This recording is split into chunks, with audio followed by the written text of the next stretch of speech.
Allan, welcome to the podcast. Thank you, Casey. It's really great to be here. Excited for Well, this. Allan, I've had a lot of retirement coaches here on the Retire with Purpose podcast, but I must say, you seem to hold a unique place in that stratosphere of retirement coaches. There's a wide range of different types of retirement coaches out there in the world today, some that are just in the game, some that have been doing it for nearly a lifetime, such as you. So you have a world of experience, you have graduate degree level education in this space. You're one of the top coaches that are out there today in this space. But I think one of the things that I found most unique about you, Allan, is your experience working with not just top performing individuals and teams, but Olympians, Fortune 50 companies. And I was curious, as I'm reading that, I can just imagine the average retiree sitting here going, so he coaches Fortune 50 executives into the next phase, Olympians into the next phase. How does this apply to the average aspiring retiree? That's great. And, I'd like to say that we all are Olympians to a certain degree, but many of us, obviously, we don't go for the gold. And the opportunity I had really was at the beginning of the Olympians, back when they were coming back from going for the gold. I was with a career consulting firm, one of the world's largest, working out of their San Francisco office in the 90s.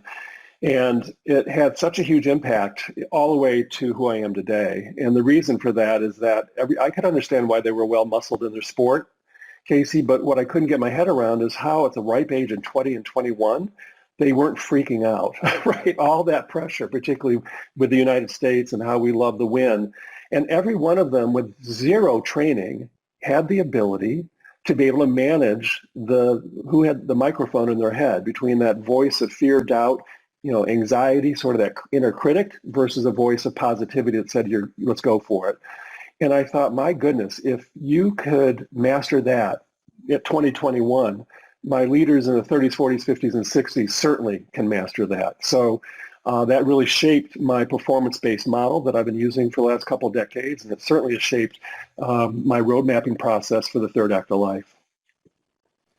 Well, I'm really excited about getting into the road mapping process here in a little bit. I think we're going to find that very, very helpful. I just wonder, you've got all these retirement coaches coming out of the woodwork, varying degrees of experience and education.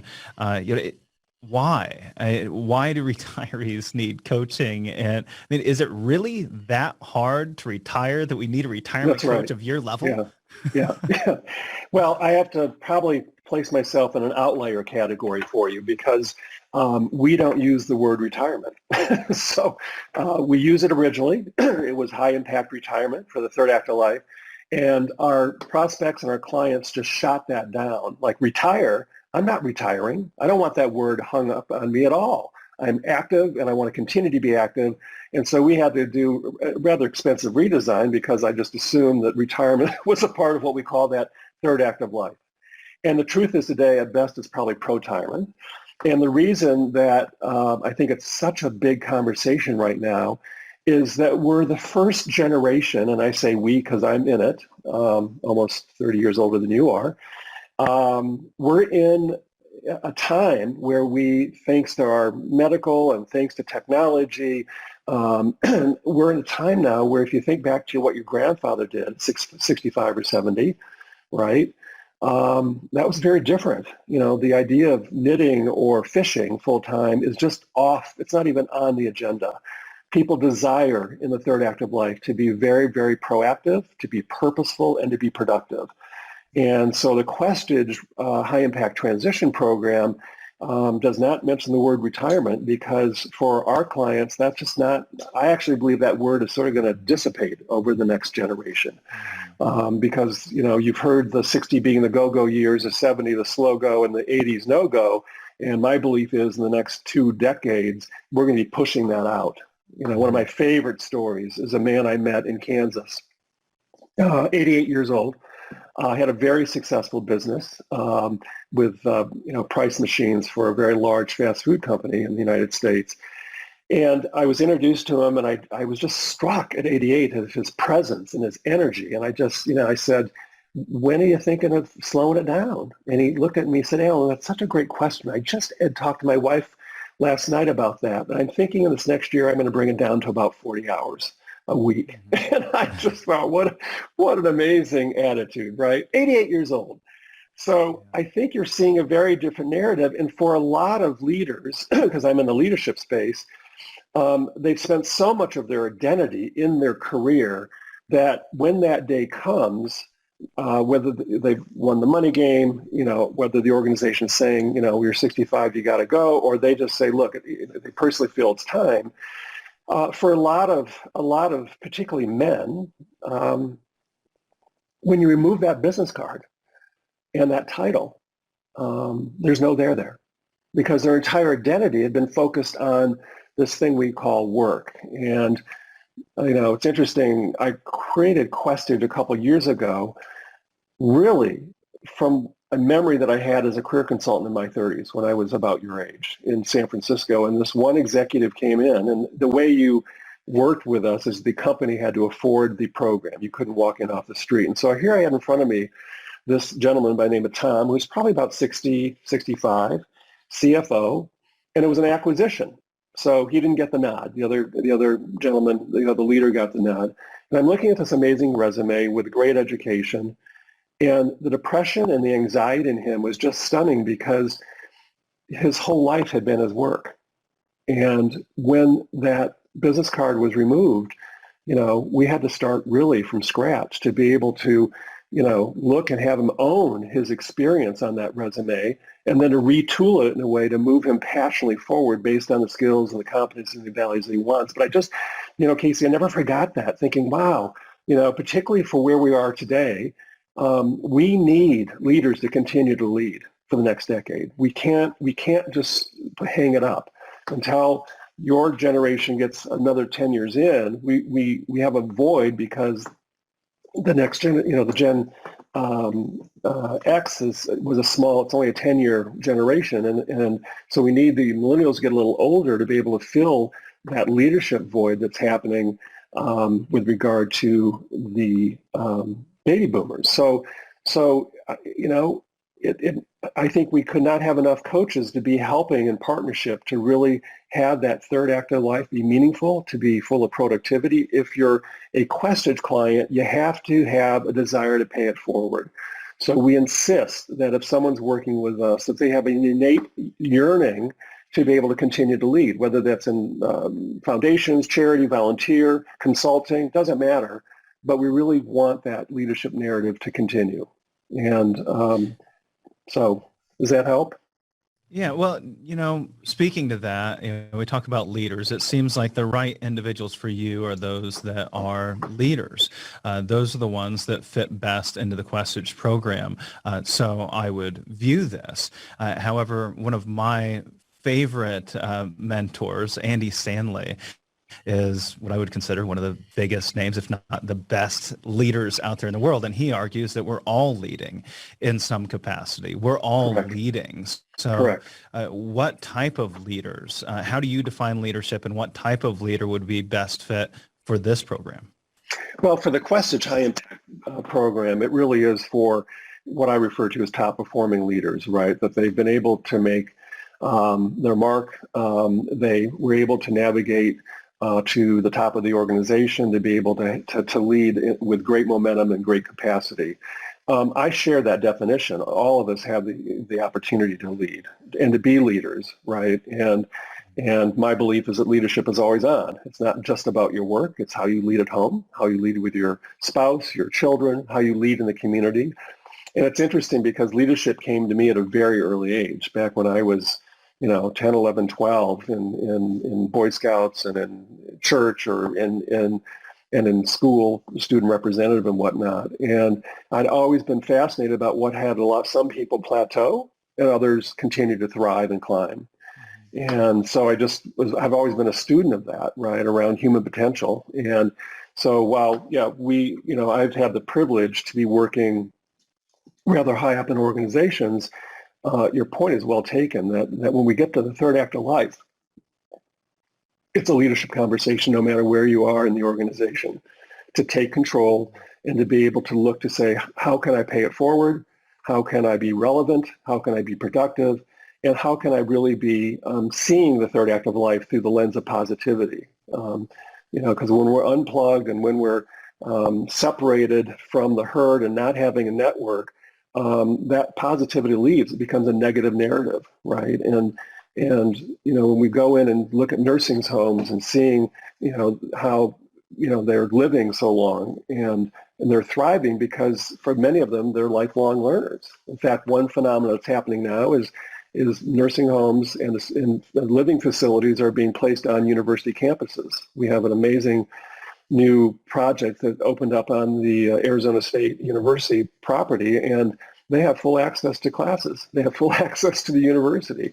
So this learning mindset of being a learning leader in your life, I think, is really taking hold, and it's going to continue to grow. This is one of the things that gets me up in the morning, every single morning, gets me excited every single day about what we do, is we do have, I feel like we have such a massive opportunity today with the largest generation in history stepping into retirement with financial independence. If they can focus those energies away from what they've been working on for the last 30 or 40 years, which is typically accumulation. All they've been focused on is accumulating as much as they possibly can. Now, if they can let that go, I think it could change the world. Totally. And I want to know what impact you believe this generation really can make if they show up as leaders in retirement as a whole. If we really grasp this and really take hold of this and move it forward, what do you think the long-term impact of that is? I think the long-term impact is, well, short and long. I mean, when you say long-term impact, we're talking about what kind of change can the boomers do in the third act of their life that can have a positive ripple effect in our world. And we can spin the wheel around whether we're talking about culture change, whether we're talking about climate, whether we're talking about economies, whether we're talking about social justice.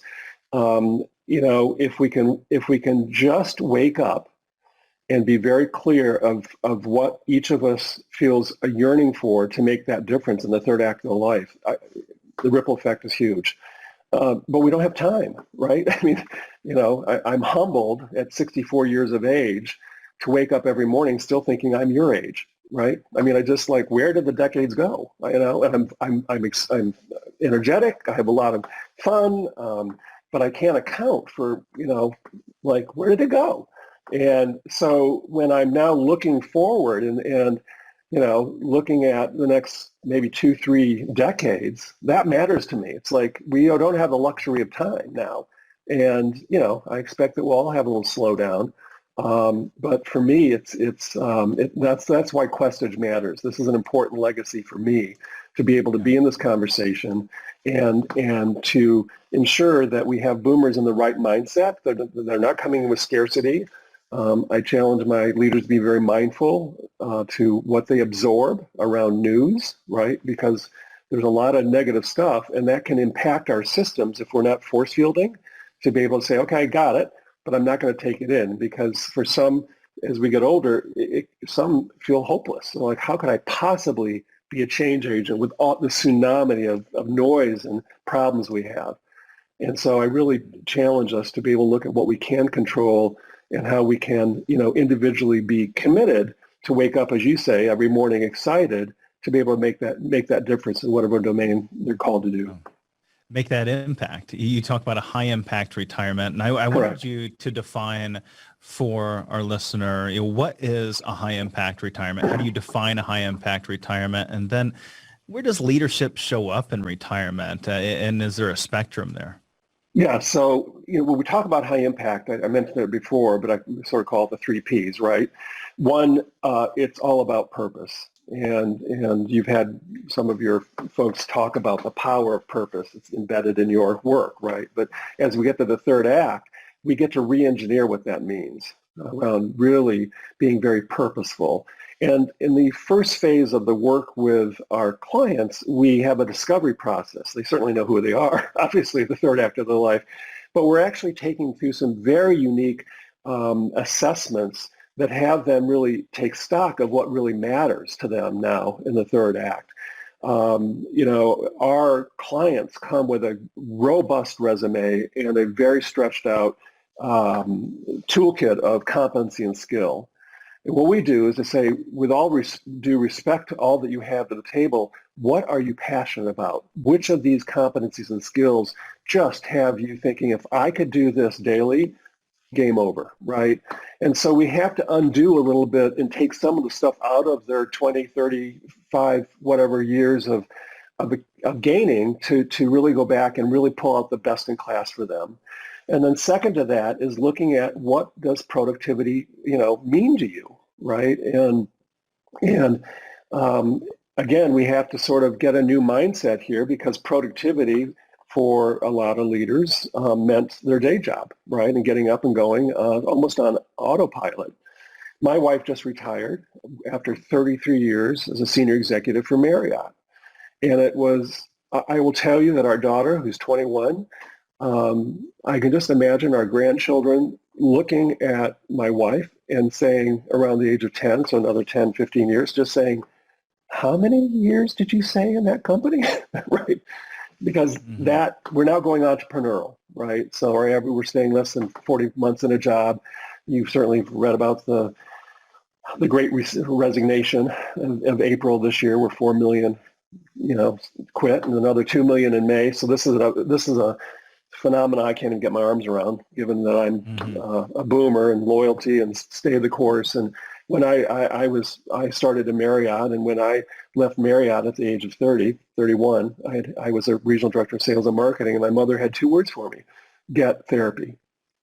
Because back then, right, the big company will take care of you. It'll give you the security, and just stay the course. And that's not the new normal, right? So we really look at what do you yearn for around productivity?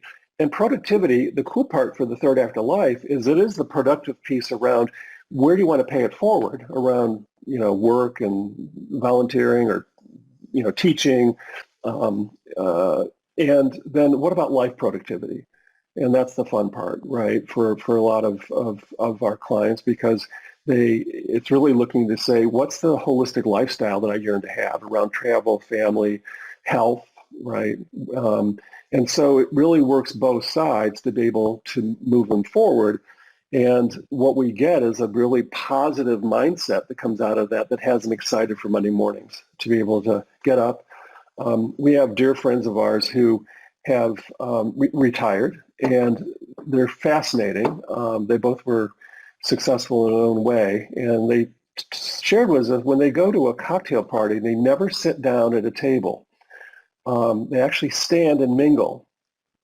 And if anyone comes up to them and introduces themselves and says, "So what'd you do? What was your career about?" They stage an emergency and say, "You know what? We have to go. Because they don't want to be in that conversation. They don't want to live in the past. They want to be with someone that says, "Hey, who are you? Where are you about? What are your hobbies? What are you doing? Where do you live?" Right? And so it's really an important distinction, because for a lot of people in the third act of life, they're looking through the rearview mirror and living what's already happened. And for us, back to your point about how could the baby boomers have impact in our world? Well, the biggest part is not look in the past, but look in the future. What matters, and be in conversations with that, so you can start creating networks and communities to really move us forward. So we had 3 Ps: purpose, productivity, and positive mindset. Correct. Awesome. I love that. Yeah. And I'm wondering how many individuals are actually falling into this category, on average, and from your perspective, maybe even know some numbers or statistics to a certain degree. Are most retirees living a high impact retirement and showing up as great leaders in retirement? So I don't have global statistics on this, right? We're in a sort of a niched area. And it really is sort of split. I mean, we're talking about high impact. We're talking about, sort of looking at the third act and being really successful. And we have to be mindful that we sort of have, I'll call it the tale of 2 worlds, right? Because Bloomberg had an article out in April that talked about the fact that a lot of people were retiring early. They wanted to live their life now. So through the pandemic, what families were doing is they said, we had retirement scheduled for 5 or 10 years, but we've rejiggered it because it's not worth the price tag. It's too stressful. The virtual environment, it's just not fun. They're not in teaming environments. And so there's one piece where people who have done well with their portfolios and the market and whatnot have literally stopped the game to be able to be in a I want to live well now mode. Unfortunately, we also have the other side, which you well know of, and that is the fact that we have a number of boomers who are going to have to work well into their 70s, if not forever, because they don't have the financial reserves. And so that's going to be interesting for us to watch, because basically we're going to have 4 generations in the workforce, which has never happened before. And it's very likely that we can have a 72-year-old person reporting to a 28-year-old manager, right? Mm-hmm. And so I'm real curious to watch how that plays out. But there was a research project or a research that came out that really spoke about, sort of the mindset, right, around, what's the mood around retirement. And for a lot of people, they think that the best, and I'll get you the research on this specifically with the numbers, but, there was a very large percentage of people thinking that work opportunities would be great for them in the third act of life. And as we look at, the work and what's needed, they don't need the benefits. So they come at a pretty cool price tag, right? Because they have their health cared for. And so it's nice to see that there's a percentage of boomers feeling optimistic and feeling positive, but we have to be mindful at the other end of the continuum. There is a part of our population that I worry about, because how do we ensure they have the resources and to be able to live into their 80s and 90s if they don't have the financial wherewithal to do so? And that concerns me. Yeah. I wanted to ask you, as you're working with individuals, exactly how you help them uncover where they make this big impact. How do they recognize their full potential? But I think that ties in really well with one of the questions we had submitted from one of our weekend reading listeners. So those of you that have subscribed for weekend reading for retirees at retirewithpurpose.com, you have the ability, you receive an email about a week prior to the interview. You can submit your questions, and that's what we did with Patty.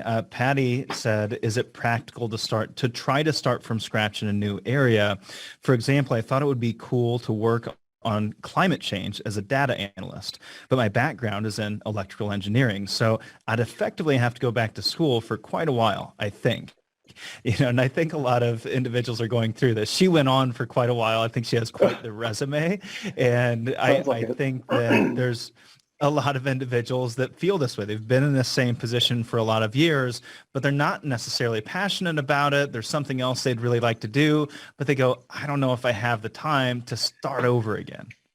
So great. First of all, I love her vision. That is awesome, right? And consider, if we can, a 3x3 box, right? Just imagine we've got this box with 9 boxes within it, right? 3 rows of 3 boxes. And imagine that, so for Patty, she's in the upper left-hand corner right now with her resume, with her specific skills of what she's done. And for her to be a part of where she's desiring to go, we have to ask the question, what are the transferable skills that we can leverage to move her over to that? Now, if she's in box 1, that means that she touches box 2, 4, and 5, if you're tracking with me visually here, right?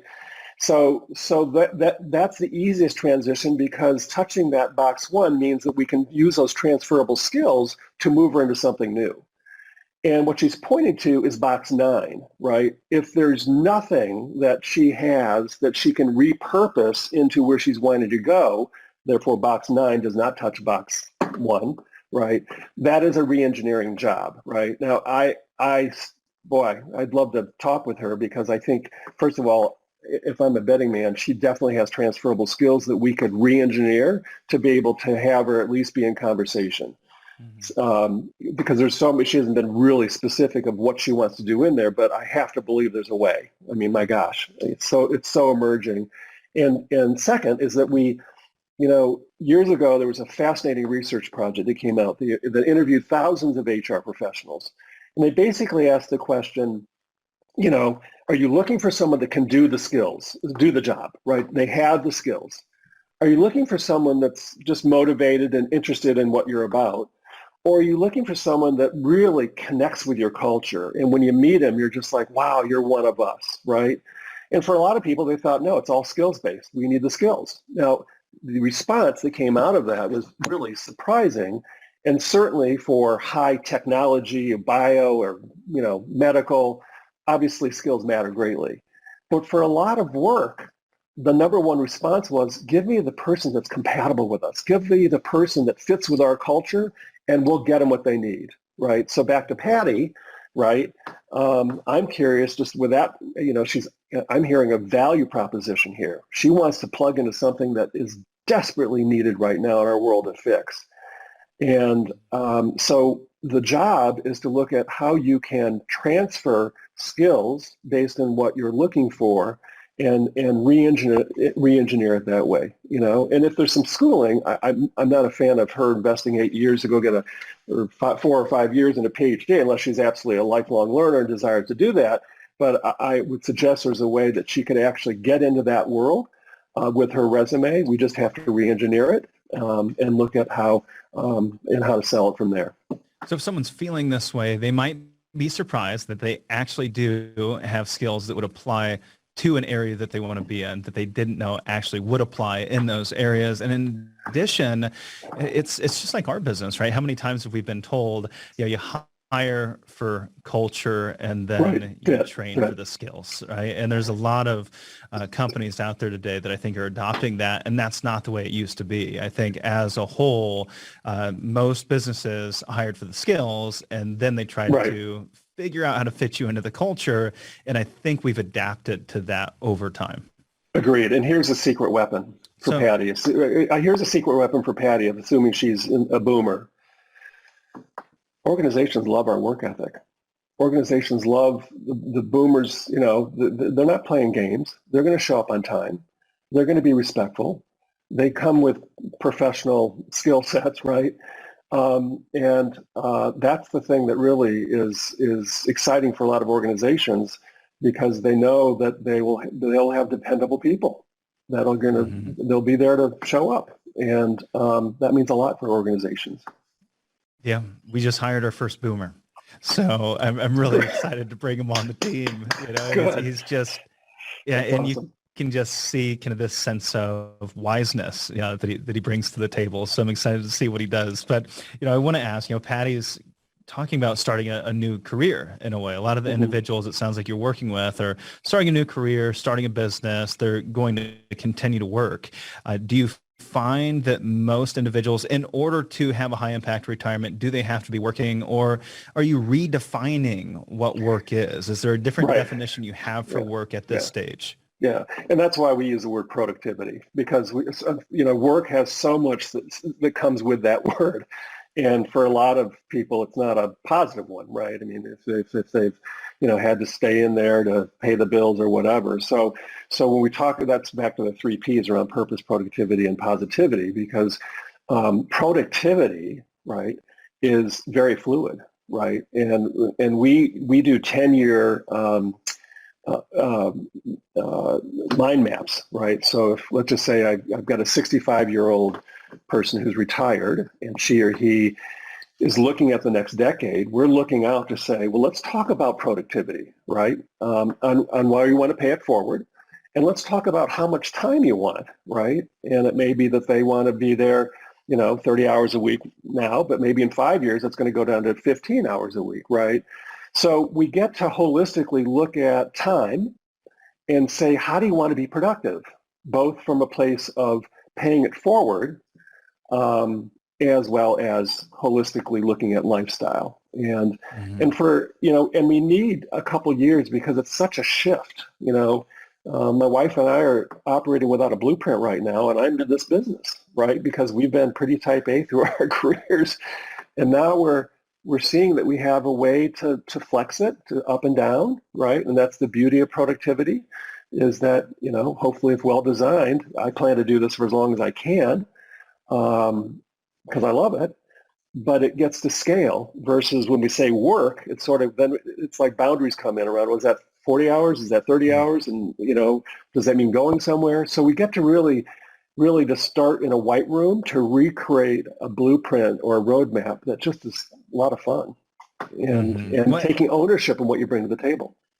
I'm thinking that this ties in, the mind map, the roadmap here. This is probably going to answer the next question I have, and it's one that I get quite often. They'll say, "Well, I want to start a new career, I want to start a new business, but I want to maintain my flexibility. I want to be able to flex, as you said. I want to be able to have those weeks where I go, you know what, I just don't want to work this month. Yeah, and then I'm going to have next week where I want to put in 80 hours. Yeah, how do we get to this white space and really map it out to make sure we maintain our flexibility while still getting the same level of productivity we're trying to achieve? That's right.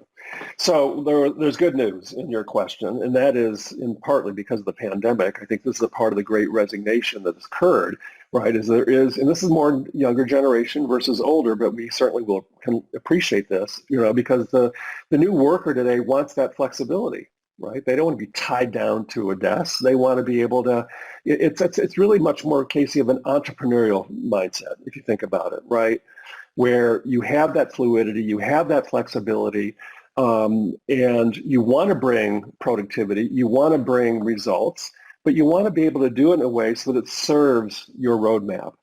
And my belief is certainly with the need for skilled workers in the next couple of decades, that can happen, right? It can really be on the terms. Remember, I said there's a leadership shortage right now, so that senior leader gets to say, hey, I have 35 years of unbelievable knowledge and wisdom, and here are the skills, and can we sort of co-create a way where I could pay it forward for your organization and design from there?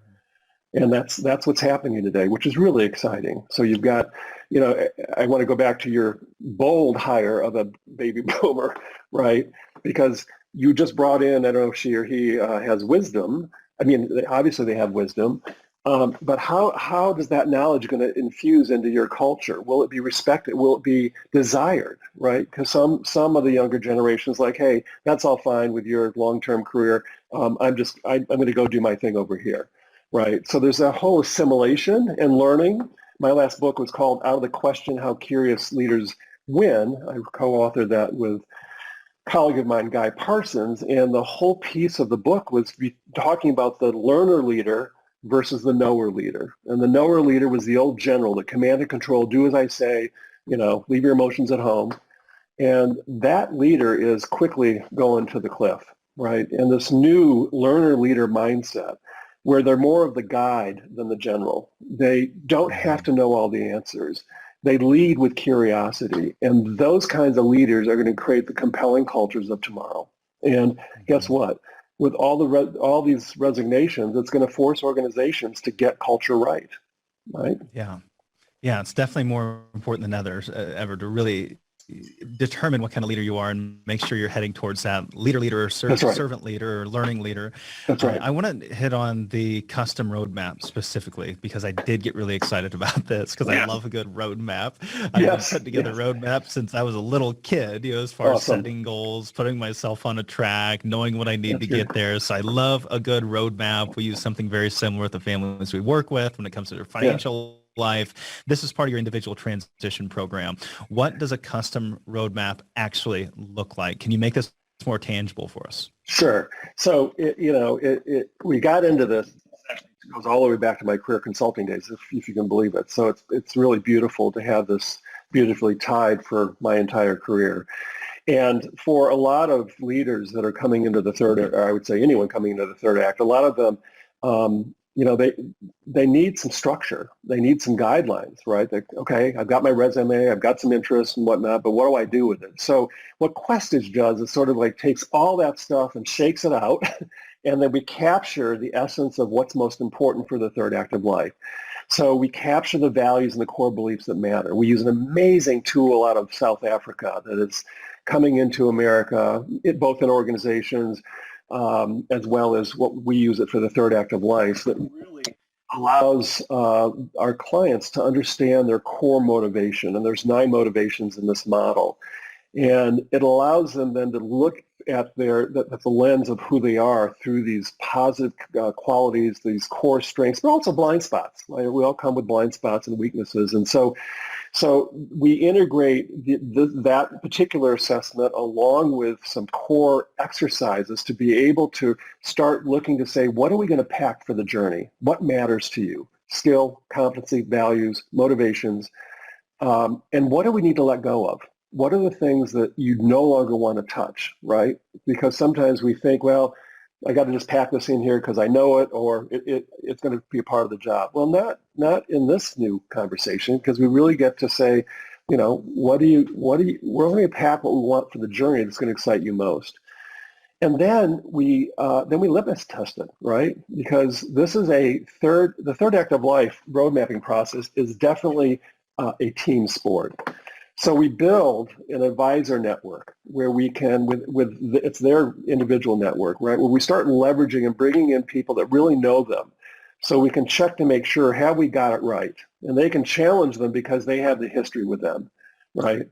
And so we bring in folks, and we also, on the flip side of that, we begin to create a new network for them because their old network is going to die out, right? It's no longer relevant if they've left their full-time work. They may have some people to go with them. But the third act of life is very much a team sport and about really showing them how to harness to build your new network, your new community that you can lean into, right? And then from there, that roadmap starts to get very tactical, right? Because now we're going into scenario testing where we're looking to say, okay, here are the skills and competence, here are the values. We know your productivity spreadsheet. This is where I talked earlier about how much work, how much time each week over the next coming years, right? As I say, we play with the decade forecast model. And then we begin to look at scenarios. What are possible scenarios that fit the attributes of what you've got here? And so this is the research and targeting, and this is where they go into the network and say, hey, what do you think about this possibility? Do you know anyone, right? So this is where we really want to warm it up so they're not going cold at all. And then much like in the old days, they get out and have informational conversations with possibilities and begin looking for the right opportunity. So it's a 90-day process to get all that built, and then they can, once it's built, then it's just, that they go out and at their speed and how fast they want to make this transition happen, be able then to plug it in and put it on steroids. I've done so many of these types of exercises over my lifetime, and a lot of these things, you go out, you walk through all the exercises, do the coursework, and then you end up with something. You feel really jazzed up about it, and then it ends up stuck in a drawer for the next decade. And you shared that this is a decade forecast. Is this something? And you also said that it helps keep what matters most to you front and center. So how is this utilized over time to make sure that you're continuing to keep those things front and center? How often do you revisit it? How often do you update it? How exactly does it work over time? Well, the first thing that I want to speak to is the fact that there's a new ownership that comes with this process, because there's sort of a, we're moving into a new act of life, and it's the third act. And our belief is it can be your best act of life. So when I talk about mindset, there is a bit of a shifting of what you're letting go of to say, thank you, it served, and that's now in my rearview mirror, right? And it's important to underscore that, because a lot of leaders, when we go through the process, it's amazing how they don't own their gifts, right? It's like, well, yeah, I did that. Well, yeah, I did that, right? So there's an ownership component here about, really look into the mirror, bring that mirror down and look to say, wow, this is the new me. This is what I'm taking forward, right? This is what I'm communicating, and then to take it out. And the beauty of the process is that once they've gone through it, they can certainly come back for a tune-up if they want, but they've got it, right? So now it's a polishing activity. Every 6 to 12 months, how am I doing? I said these things I thought were the right proportion of time, but now that I'm doing it, I'm not, I want more vacation time, right? Or I'm loving this work I'm now in, this assignment's so cool, so I'm going to push back a little bit of the leisure stuff because I'm just loving the opportunity I'm doing to be productive. And they may be, we certainly want them compensated if that's important to them. They're not given away for free unless they choose to. And I think the other piece, Casey, is that for this is not only is it a team sport, but it's a partner sport. So we bring the spouse or the partner into the conversation, because obviously, in the old model where you had maybe the traditional model of the male person working and the wife having the more important job of raising children and whatnot, right? And then all of a sudden this whole thing stops. And so what about the spouse? What about the partner, right? So we actually, that tool I mentioned from Cape Town, South Africa, we actually extend that to the partner, because they need to be in this narrative if they're because they want to live the third act of life together. So we absolutely need to have that woven in, and to make sure that they're both excited and signed off for the game. Right? We had a 71-year-old client who just really, very powerful. He was a competitive achiever, and this motivational wheel I'm talking about, and just, said, I want to get out there. I'm not done, right? And his wife said, well, what about our travel? I want to take 3 or 4 months and go to Paris. And we're like, collision, right? So we have to get that all defined and agreed to up front, so you have a unified and signed off aligned plan for the people that are going to be impacted by the client's roadmap. And then, we had a life transition expert on the show a while back, and she discussed what a transition looks like, from having a beginning, then having an unknown period, and having an ending to every transition. And the goal, I would believe, in working with someone like you, Allan, would be to reduce that unknown period, reduce the amount of time we spend in the unknown, and get to the end of that transition and get That's on right. with our lives as quickly as we possibly can in a solidified manner. And I think this speaks to another one of our questions from one of our weekend reading subscribers. We had a question from Jeff, and I think you can tie that in here. It's really about timing. Jeff said he's planning on retiring in 4 to 5 years, but he's worried that since he currently doesn't have a lot of hobbies, that he's going to be bored after he retires. He says, would Allan recommend getting into 3 or 4 hobbies or activities now to make the transition smoother, or is it okay to wait until I retire? And I think, one, you can speak to that particular question, but I'm also wondering, as you tie this in here with, when do people start to work with you? Is it 4 to 5 years out? Is it Right. 90 days before retirement? What does this timeline look like, and when do they start incorporating some of these things in here? And you know what? Maybe Jeff shouldn't have any hobbies if he doesn't have hobbies. Yeah, well, so let's unpack that. So first of all, the reason I love coaching so much is that let's go do the work and then get on with your life. I'm not a big fan of hand-holding for years, right? So this is a 90-day process, and if you want to come back for some tune-up, you can. But I'm a real believer that time, as I mentioned earlier, we don't have a lot of time, so we've got to get that transition right and do it quickly, right? But do it carefully. Right? I mean, we can't rush the discovery process, because whatever comes out of that is going to be the seeds of where you're going. So we can't short circuit that upfront phase, because we need to get the best stuff to ensure it's authentic, it's real, it matters.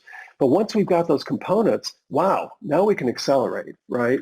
So for him, right, we love getting people who are like 6 months out. And the reason for that is that there's unfortunately, a lot of people who leave their work report that it was not an elegant dance. It was sloppy. It didn't feel clean. They said that the management, one research said, and I get this for you, that they just said, a large percentage of people who retired just said, I didn't feel supported, right? And psychologically, we want to get ahead of the game, right? So if we can be working with you to give you, we're not with you for the 6 months, but we're starting just to get you into that mindset so you have time. And then we sort of co-create to say, well, when do you want to go into phase 1? For a lot of people, they want to know, well, what do I need to be mindful of? How do I close out my career? How do I leverage the network, or what do I do about that for those I want to take with? So there's some very specific things that we want to grab hold of. And then once they're done, that's really where we come in, right? Because, it takes time to figure this all out. And if they're working full time, there's just not that much capacity. And for some people, they need a break.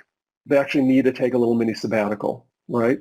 Others are good. They don't have the mind space for it. Exactly. Right? And so, do you find that individuals that are 4 to 5 years out, they're just not there yet? It's not real enough to have a good conversation. That's correct. Maybe that's the case. But there's some inquiries that you can be with in that 4 to 5 years, just to be curious as you move closer and closer, right? And so we can set those inquiries for them to just ponder, right?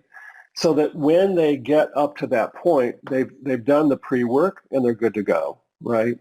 And then it's just a matter of, as I said, once we've gone through the reflective process, then we can accelerate. Now, hobbies, there's no universal, as far as I know, there's no universal statistical response I can give you on that. Some people are motivated to do stuff. Others are like, whatever. There's unfortunately on the bummer side is I can't remember the number of hours people, I think there's a report that came out that average American retirees watch 48 hours of television a week.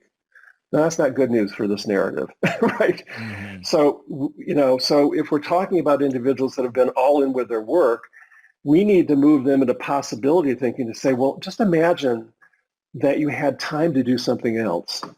What would that look like? Are you an adventurer? Are you a reader? Are you team-based? Are you a soloist? Right? Are you, so, and just to be curious intuitively to be able to say, what would I like to do with time that could be purposeful, productive, and in a positive way? And I would invite that for him, right? Whether it's, if he's, I don't know how much time he has right now free to begin engaging with hobbies, but trust the intuition. One piece we've not talked about, which is really critical, is the mindset. And really the mindset, Casey, sits on top of that positivity, productivity, and purpose. And it's really for him to look at the mindset and ask, if I wanted to upgrade my operating state, if I wanted to upgrade, sort of how I'm holding my future, what would that look like for him, right? Yeah, what would you want to change?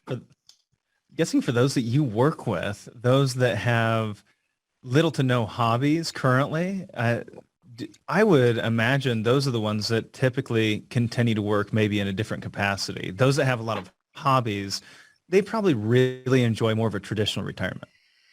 Correct, because they already been in it. They know what it means to have sort of a decent work-life integration, and they've invested in time to do those things, or with family, or with community, or travel. So you're absolutely right. For a lot of folks, they've already figured that out.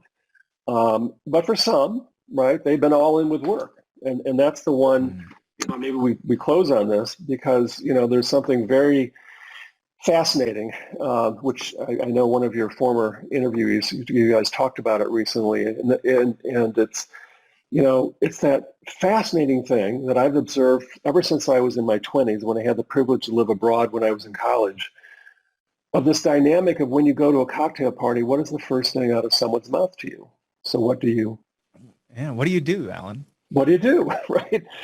and what struck me back when I was in university is that I lived in the south of France during my junior year, and that was not, they didn't ask about my parents' vocations. They asked about, where are you from, right? Tell me about your family. What matters? What brought you here?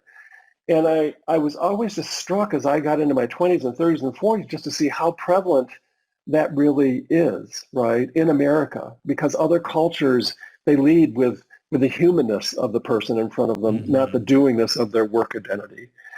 And so that's a calling for all of us to look at that relationship between, the shingle, the title, whatever we do. I love I can't remember what it was called, Father's First, what was that?